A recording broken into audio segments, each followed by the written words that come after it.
welcome to This Racing Life. Later on in the show, we'll be at Blenheim Palace, checking out some ex-racehorses enjoying a new lease of life. But for now, we're at beautiful Ravenswell Farm, catching up on a new dynamic racing partnership between two Cheltenham mainstays, Fergal O'Brien and Graeme McPherson. How did this all come about? Well, it started as a fairly chance conversation a good while ago now, like probably 12 months or so ago now. And we got through the winter season, started talking about it again this spring, and we've been discussing it for a good few months, and it looks like it's all coming to fruition. Yeah, Fergal, you were saying that you've already had horses over at your yard, so there was always a natural connection anyway. So how did that lead to what about a partnership?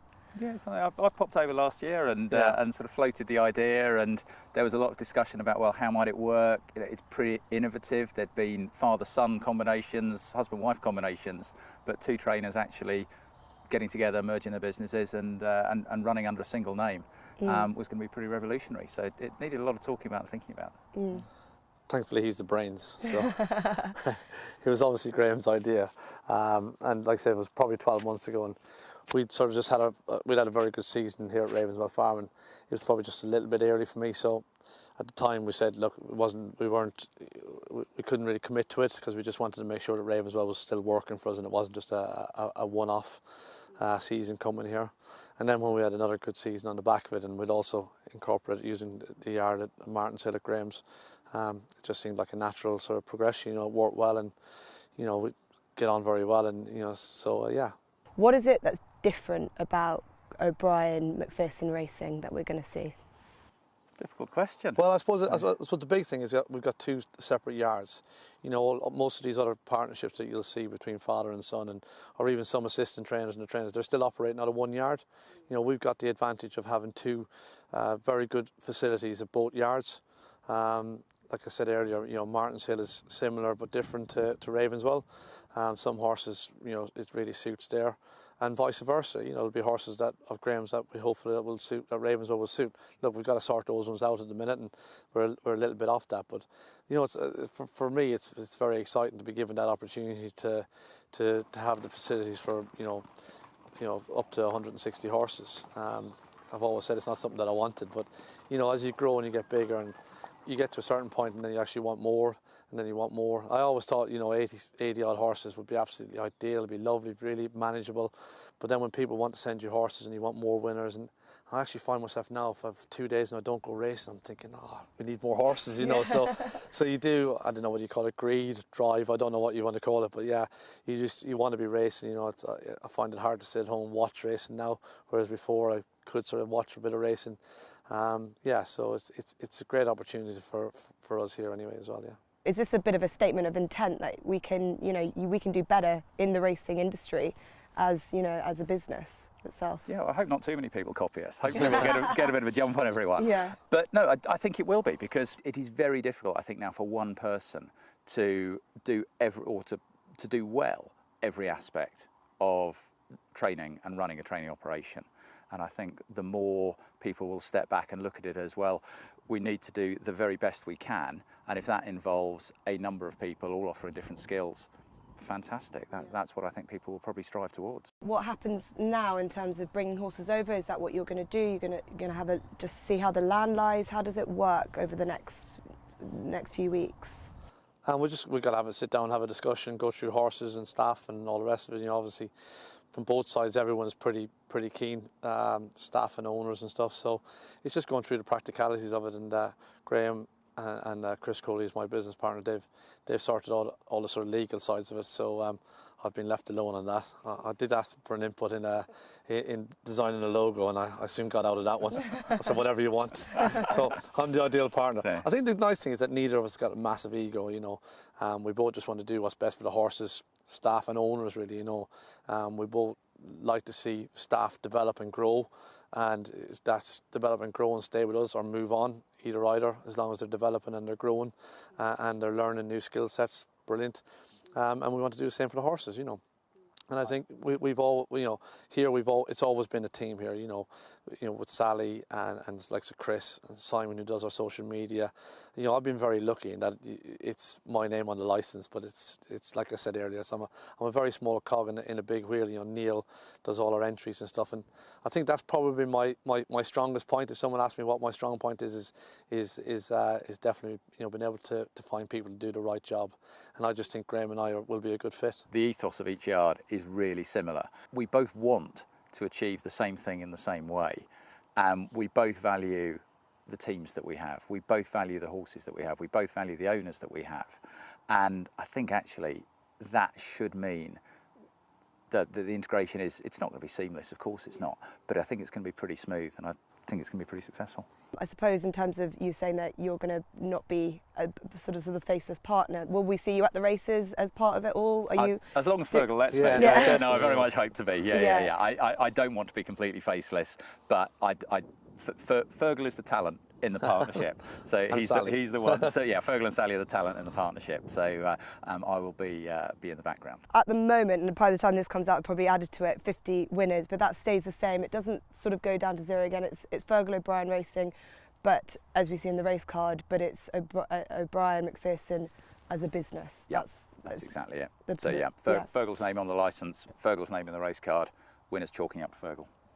From an individual point of view, it feels like you could both do your jobs better and do what you're really good at even better, which must be quite exciting and make waking up in the morning even more of an appreciation for it. So. Well, I'll never have to worry about a VAT bill again. So leave that to the business side. Yeah, fantastic. Well, it must be such a buzz in both yards. So much to look forward to. Some brilliant horses as well on top of that to steer the ship to. So all we can say is best of luck for the season ahead and all the future ahead. Thank you very much. Thanks for coming to see us. Thank you. Thanks. Fergal's daughter Fern has impressed in her short time in the saddle. I asked her to talk me through her first ride and first win at Carlisle in August. It was quite scary because obviously it wasn't just a typical novice amateur riders race, it was against professionals as well. So I was like, oh my God, I'm riding against these amazing people. And yeah, it was just, the whole thing was absolutely amazing, and I've learned so much since then as well. So I'm just, it was a very, very good day. Did you go into it with any nerves? Did you get any advice from people before? Did you feel like, got nothing to lose, let's go out and enjoy it? Yeah, I didn't really feel much pressure, which was really good, and loads of people were giving me advice, like Liam and Paddy and Max and stuff, and obviously my dad and Sally and my mum, they were all helping me, so I didn't really feel that nervous, but obviously there was some nerve as well. And before you had your first race ride, you've done a lot of pony racing as well, so it's not exactly like you're not used to that game. How much has that helped you transition into being a proper jockey? I'd say a lot, really, because at home it's not the same as out on a race course, and you can do as many pieces of work as you want to, but it's not the same as riding a race. So pony racing really helps. Obviously it's different with a start because we're in stalls on the flat, but just in a race, it's so different. You've got horses all around you, you're going really fast, you haven't really got that much control over what happens, so yeah, pony racing made a massive difference. And then after that big win, you obviously enjoyed the celebrations, felt like a jockey, came into the winners' enclosure. Does that give you more drive and determination, I need to do this again and again, I need more winners? Yeah, because that's all you want to do. Everyone wants as many winners as possible, but I think I enjoy the not winning, not obviously as much as winning, but because I love racing so much, everything's so much fun at the minute, but yeah, all I want to do is win, obviously. And when you went to Newbury as well, you'd obviously had your winner, and a bit of a different circumstances, because the horse looked like he was coming to get there, and then you got a bit swallowed up, and then he came back to you. That must have been a completely different experience. Yeah, it was a bit of a weird race. It completely fell apart, and then if he wanted to, he could have won by 10 lengths, but he idled a bit, he see his ears pricking a bit, and then those two came up beside us, and I thought, oh no, we're booked for third now, I've completely thrown this away. But yeah, luckily he got up just on the nod. And you were saying that you get a lot of advice from all the guys around here. It must, when you've got your dad training winner after winner, it must give you a lot of confidence, but also a lot of people that you can get guidance from. How helpful have they all been? Yeah, amazing. Paddy's amazing, and Liam, he gives me a lot of advice. He's really helpful. After each ride, he'll send me a text what I did wrong, and just helps me out, and that it means the world, because yeah, I'm so lucky to have good, really, really good jockeys around me to help me out. And there's lots of female jockeys doing really well. Do you look at them, like the likes of Holly, Safi, Megan, and say, you know, they give you kind of a bit of inspiration as well to do well? Yeah, definitely, because they're all like amazing, aren't they? Like, and I've spoken to Safi a bit. She's so nice. Like, and Holly, they're just really nice people as well. Same with Rachel Blackmore. Like, they're just amazing people, and that's how you want to be. So, what are your future goals now that you've had your winners? You've got 4 winners now. Hopefully, more the merrier. But what's your future aspirations that you want to achieve? Long term, I want to ride over jumps. That's because that's all I want to do. But I'm happy for the minute, just riding on the flat, getting my confidence and learning like as much as possible and getting stronger and stuff. So I'll do that for the next 2 years while I'm at college doing A-levels, and then see what happens. I just thought if something happens to me like you can't do anything about, or if I don't enjoy it, or if I'm just not any good, like I've got a safety net, haven't I, just to fall back on. I got my A-levels, so I can go to uni or something, or I don't know, something like that. And your dad's done really well last year, getting over 100 winners, and he's currently topping the Trainers' Championship. I know keeping that Trainers' Championship and actually achieving it, that's something that's definitely probably in the back of his mind. Do you think he's got the determination and the will, the competitiveness, which you clearly have as well, to get that? I think, yeah, he definitely does. But like Paddy's always saying, oh yeah, champion trainer, but he'll be like, no, I'm not. Like, he doesn't want to be. He's like, he thinks that he won't ever be champion trainer, but I think deep down he's a bit like, yeah, we've got to be champion trainer. I think he will be, hopefully one day. Touch wood. Yeah, and it'll be great to see you continue on the successes and do well as a jockey as well. Hopefully. Flat for the time being. Jump, a bit of Safi Osborne to start, and then into Rachel Blackmore later on in your career. Hopefully, yeah. One man with far more experience in the saddle is Paddy Brennan. He told me he's been reinvigorated by the move to Ravenswell. Well, yeah, obviously it's our 2nd year in Ravenswell now, and yeah, it's been massive for not just Fergal, but for me as well. I think it's extended my riding career, and we're loving it. Was there a stage a few years ago where you thinking about maybe there's something else I might do in racing? Yeah, look, without Fergal, I've no doubt in my mind I would not be riding now. Not because of Anton, but like Anton in life, you know, I like to be successful, and for a few years it was a real grind. It was tough, and suddenly, you know, Fergal's found a place in Ravenswell that, as I say, changed my life and certainly changed his. When you came here and you were one of the first people to ride across here, what was it that you thought this is going to really work? Yeah, just when we drove in the gate, it was obviously, you know, it was just a big farm, and we looked at different avenues of where we were going to put the gallop, and then just on our right here there's a field, and Fergal took us in there, and then straight away I looked and I went, wow, this could be special. And for me, in a yard, the gallop is everything, and the gallops here are incredible. How pleased were you to see the success that you thought that this yard would bring? Yeah, look, it was massive, obviously. I've worked with Fergal since 2008, 9. I came to Nigel Twiston Davis's, and he's a very special man. He's an extremely hard worker, and I just think I'm so proud of him. Just watching what he does, he gets in here at 4:30 every morning. He feeds the horses. He's a workaholic, and you know, you hear the saying, the harder you work, the luckier you get. Well, that's Fergal O'Brien. I heard an interview you saying a couple of years ago that you thought in about 5 years' time he would be champion trainer. He's currently standing at champion trainer. I know we're early on in the season, but do you still believe that he's got everything it can take? 100%. Look, the owners are coming now, the better quality.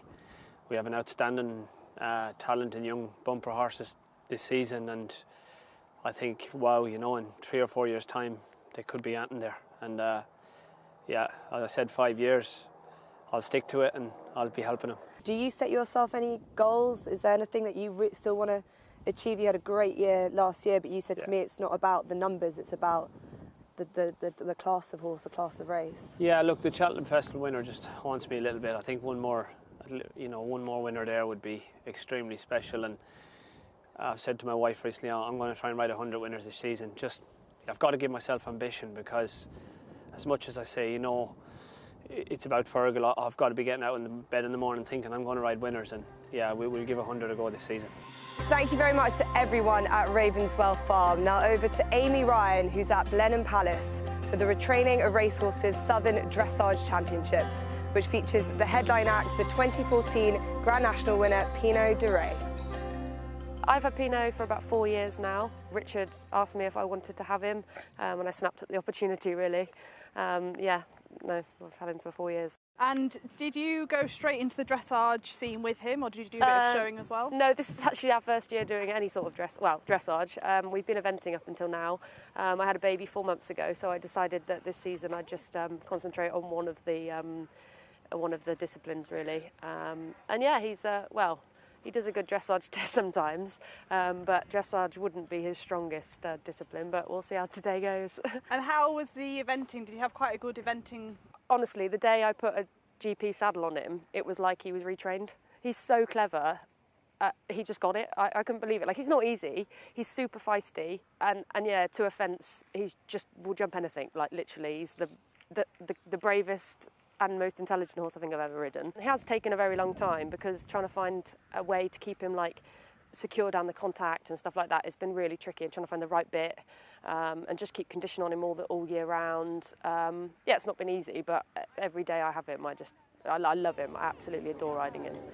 It's just a challenge. And now we welcome a very famous face into the arena, number 417, Pinot de Reyes, ridden by Lizzie Brunt. Pinot won the Grand National in 2014 with odds of 25-1, so anyone who backed him was on a good one that day. Won some £677,000 in his racing career.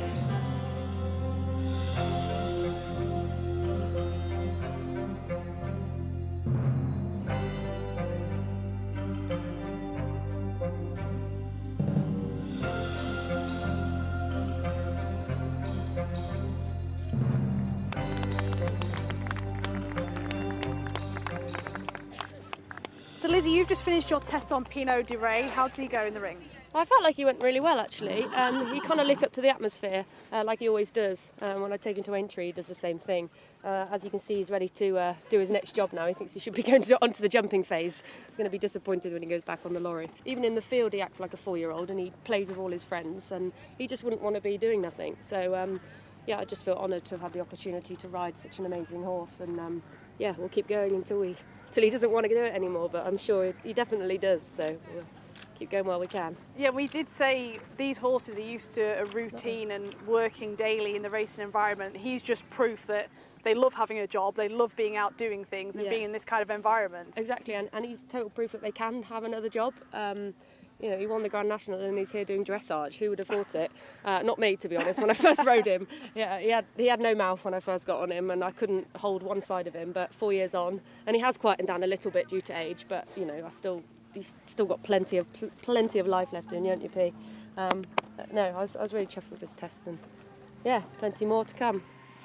It wasn't just competition, visitors were also treated to a demo by Louise Robson of Thoroughbred Dressage. She was riding a horse owned by Her Majesty the Queen, Quadrille. He finished racing due to an injury when he was 4 years old. He pulled his tendon. He was Her Majesty's Derby prospect, but obviously that didn't go very far.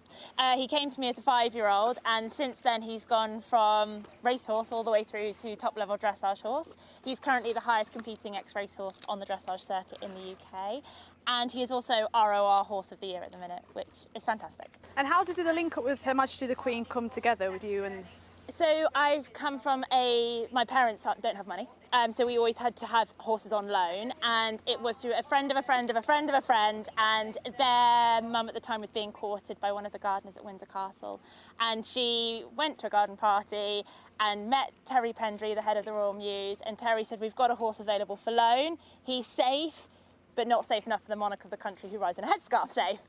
So we got invited along to go and try this horse, and that was Mr. Glum, who was the first horse we had from the Queen. And then we got asked in 2012 if we would have another one, which was Quadrille. And then from there, we've now got 2 others in the stable, Prince's Trust and Forthbridge. And it just shows the versatility for a horse who was a very talented racehorse to then go to nearly the highest level, which I'm sure he will reach the top level at some point in the dressage world. Yes.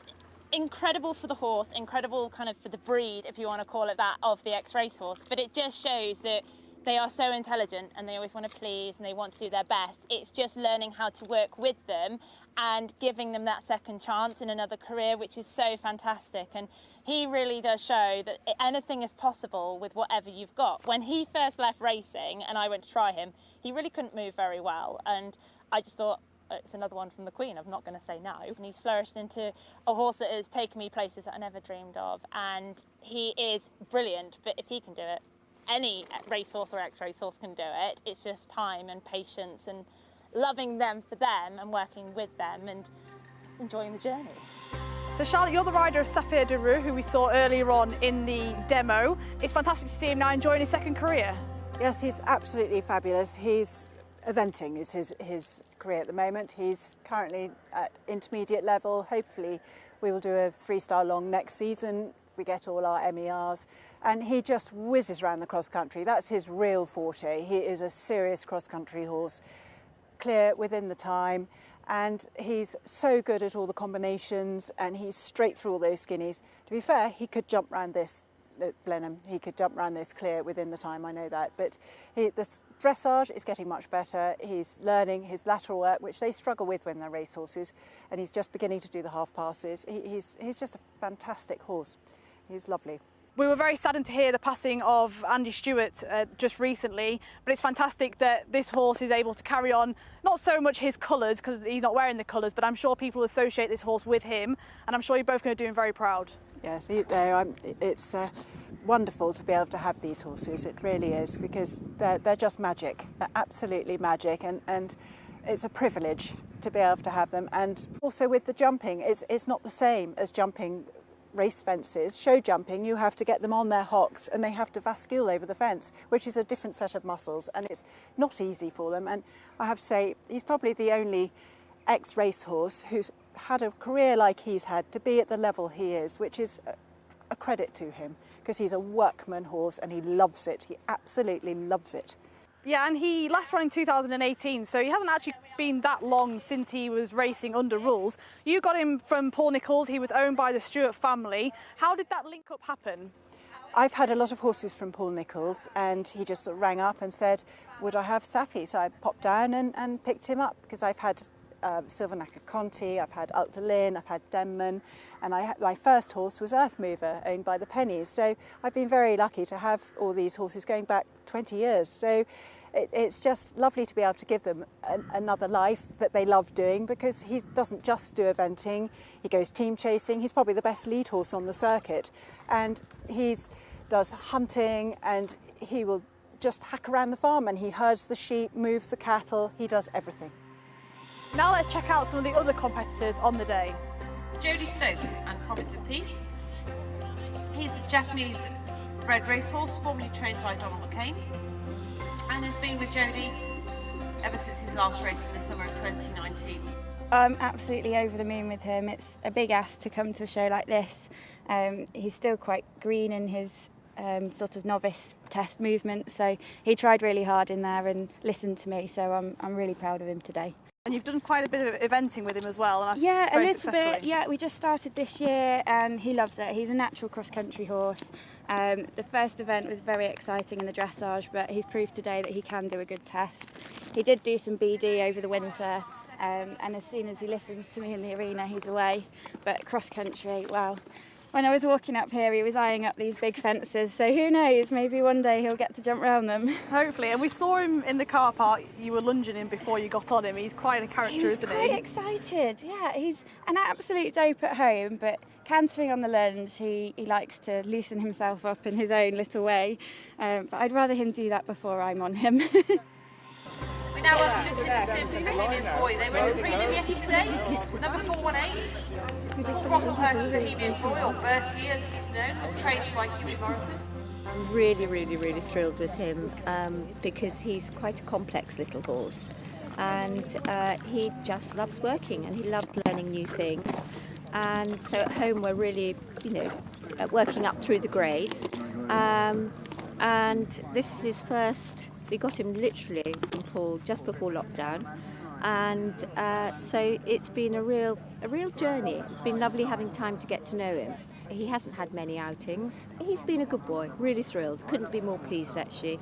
And he tried, and that's all you can ask of a little sprinter.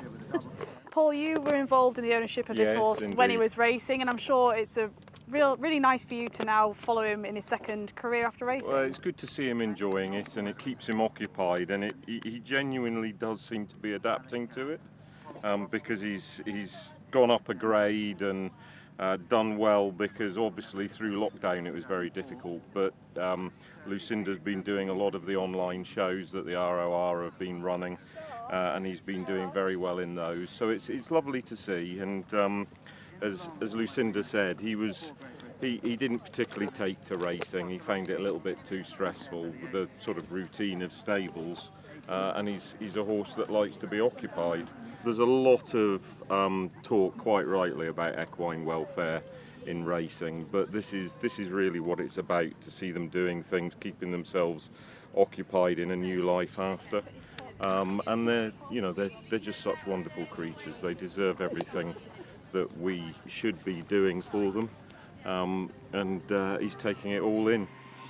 Number 428, Rachel Ovens and Sky Surfers. Rachel was third yesterday in the prelim, Sky Surfers. How did he go in the ring? So well. Absolutely thrilled with him. Couldn't have asked for any more. Absolutely thrilled. And he was a very useful racehorse. He won 4 of his 10 races under rules and over £580,000 in prize money. He was a Group 2 winner out in Dubai. Claire, can you tell us a little bit, you own the horse, how the partnership came together? Our partnership came together when he finished racing in the spring of 2011. He then went into the Godolphin rehoming programme, and I was the lucky one to be able to pick him up in the end of March 2013 after he'd had a bit of downtime and the very basic retraining, and he's been with me ever since. To see a horse as high profile as him that was so successful on the racecourse, to see him transferring that onto a different scene is fantastic. Yeah, I feel so proud to ride him. Like, even at home you feel like you're in, like, you're with someone that's very special, and he never lets you forget it either. He's got the hugest personality ever, which we love to bits. So keeps us on our toes, doesn't he? He does. And he knows he's good, which he's entitled to as well. And yeah. What are your plans for the future? Are you going to stick to the ROR Dressage League? Yeah, I think he's done so well against the other thoroughbreds. I think we haven't really done much of this. And we were saying last night, I think we're going to really have a go at this. And it just shows that the thoroughbreds can hold their own against non-thoroughbred horses also in these different disciplines. And he's just done a fantastic test, and I'm sure you're both very, very proud of him. Absolutely. Immensely. Yeah, absolutely.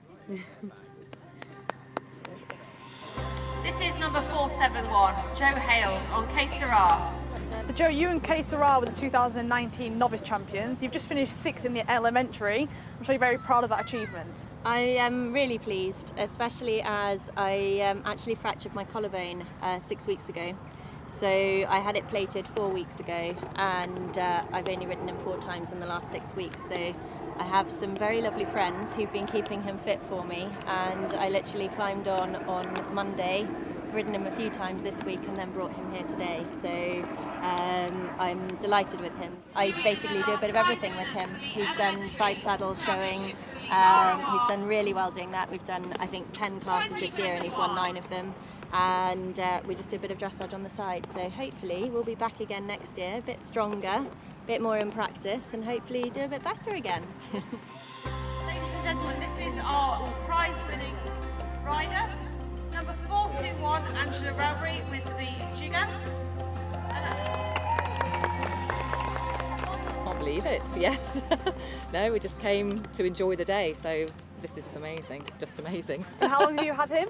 To be 2 years next month, yes. And is this one of your biggest wins? Yes, definitely, by far. And it's great the ROR gives you these leagues to aim for, isn't it? The finals held at such prestigious events like here today. Yes, amazing. Such a lovely place to come, and feel really privileged that we're here, and yeah, and this is just, well, icing on the cake. And racing wasn't for him. I think he had just 2 starts under rules, but it's just shown that given a chance in a second career, he's gone on to be really successful. He loves everything else. He's so amenable and so happy, and he'll have a go at anything, and he's just so much fun, and yeah, he's wonderful. He's definitely found his niche. Absolutely, and many congratulations. It was a big class, but you produced a wonderful test, and I'm sure you'll have much success in the future. Oh, thank you very much. Thank you. So the 2021 elementary champions, Barrison, ridden by Jessica, owned by Margaret, a very proud owner, adding to his medium win yesterday. What a fantastic couple of days. Absolutely. Thrilled over my mind. And you owned this horse when he was in training as well, and you bred him as well, so it's such a fantastic journey you've had. Yeah, absolutely. He's been fantastic. Yeah, he's had a bit of a journey, hasn't he, so far? Yes. And he's been in training, he's done a bit of eventing, now the dressage, Yes. and I'm sure he's giving you just as much pleasure now as he did on the racecourse. Absolutely. Fantastic. So, well done. Well done, Ben. Very good boy. Good boy. So that's it for this week's episode. Thank you for watching, and we'll see you again soon.